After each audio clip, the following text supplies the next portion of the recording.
வெண்பருத்தி நூலெடுத்து வாய் வெடிச்ச பூவெடுத்து நான் அணிஞ்சிட தொடுத்து வச்ச நடினமான மாலை இது.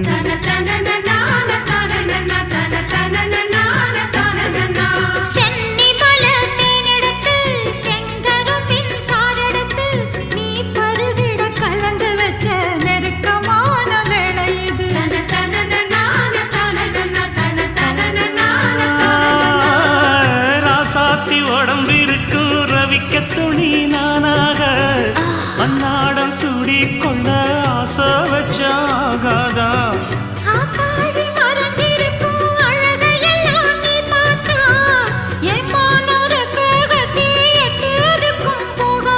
அடிச்சீனி சக்கரையே எட்டி நீயும் நிக்கிறியே நான் ஏங்கி ஏங்கி பார்க்கிற போறாங்க.